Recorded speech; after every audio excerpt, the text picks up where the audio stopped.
Bonjour mon crack, bonjour, bonjour, bonjour. Ça va? Est-ce que tu vas bien? Alors, bienvenue, bienvenue sur ma chaîne YouTube. Je suis conseillère en ligne, je suis infopreneur, on se connaît depuis un certain temps. Mais pour ceux qui ne me connaissent pas encore, je suis là pour parler de l'entrepreneuriat durable. Et voilà, ici, nous parlons entrepreneuriat. Nous aidons les uns et les autres à pouvoir atteindre leur plein potentiel, nous-mêmes y compris, parce que c'est un processus. C'est un processus dans lequel nous nous parlons, nous nous motivons, nous nous entraînons pour pouvoir atteindre notre plein potentiel. Aujourd'hui, j'ai voulu m'arrêter un peu pour vous faire une petite vidéo et vous parler de quelque chose qui m'est arrivé aujourd'hui. J'ai reçu un coup de fil. C'est un coup de fil d'une entrepreneur avec qui nous avons certaines affinités. Nous avons eu certaines affinités et nous les avons encore. Et qui me parlait d'un problème qu'elle est en train de rencontrer dans son entreprise, dans une ville autre que celle dans laquelle je suis. Alors, mon entrepreneur en question me raconte qu'elle a mis sur pied une entreprise dans une localité hors de la ville dans laquelle elle habite. Et dans cette localité, elle a confié l'entreprise à un jeune monsieur en qui elle avait confiance et en qui son époux aussi avait confiance. Sauf que sur le processus, le jeune monsieur s'est mis à les voler.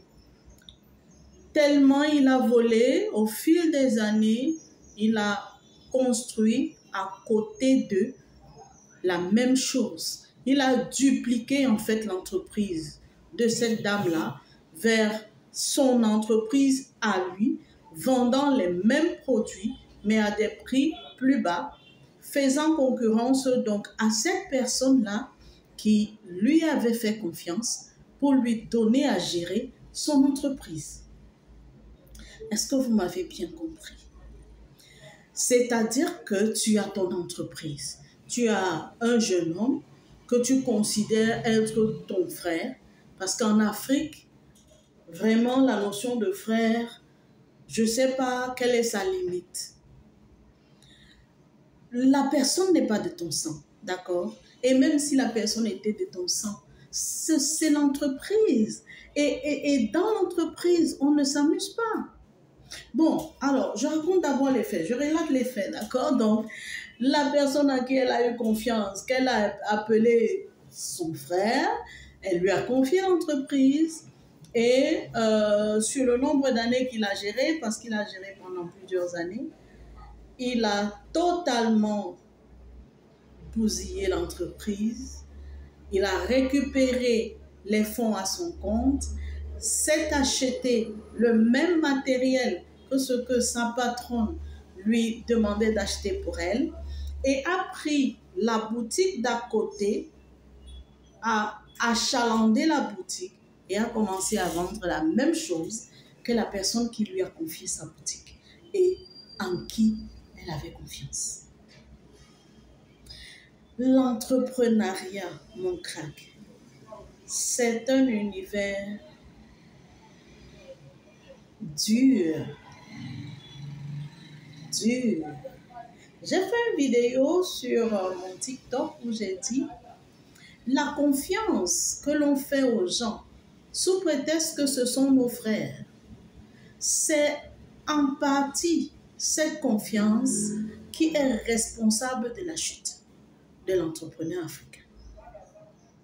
Parce que j'ai grandi chez eux, c'est mon frère. Parce que nous habitons le même quartier, c'est mon frère. Parce qu'il est de la même origine que moi, c'est mon frère.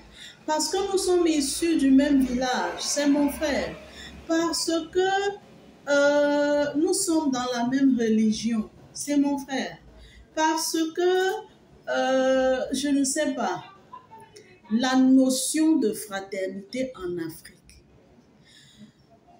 c'est bon cette notion-là, d'accord, dans le sens où culturellement, nous avons une sorte de vie ensemble. Nous avons une façon d'être ensemble, de pouvoir être en communion et en communauté et de pouvoir avancer en communion et en communauté. Dans ce cadre-là, la fraternité africaine est ce qu'il y a de meilleur. Mais lorsqu'on en vient à l'entrepreneuriat, cette fraternité africaine commence à avoir des problèmes. Parce que vous allez entendre ou bien écouter plusieurs entrepreneurs africains qui vous diront que leur mal de cœur vient de leurs frères. Maintenant, quand vous allez leur demander comment la relation de la fraternité est, vous allez vous rendre compte que c'est tout simplement une personne qui parle la même langue que lui. C'est cette personne-là qu'elle a appelée son frère et c'est à cette personne-là qu'elle a confié des responsabilités. En entrepreneuriat, il y a des principes. La confiance en autrui est importante, mais il y a des principes. Lorsque tu ramènes quelqu'un en entrepreneuriat et tu lui confies des responsabilités, il n'y a plus de fraternité, ça doit s'arrêter. Et je préfère même vous dire qu'il ne faut pas recruter dans ton entreprise une personne que tu ne peux pas poursuivre en justice. Si tu n'as pas la possibilité de dire « Ah, mais j'ai acheté des choses de 100 000 francs et je ne comprends pas pourquoi la recette est de 100 000 francs. » Parce que si j'ai acheté quelque chose de 100 000 francs, il faudrait quand même que la recette puisse être ne serait-ce que de 102 000 ou bien de 101 000. Pour qu'on puisse comprendre que bon, il y a eu des problèmes, mais on a quand même pu arrondir les angles et on a eu 1 000 francs de bénéfices. Mais vous avez acheté la marchandise de 1 000 francs et vous avez vendu 1 000 francs. Où est le temps mis? Où est le loyer? Où sont les impôts?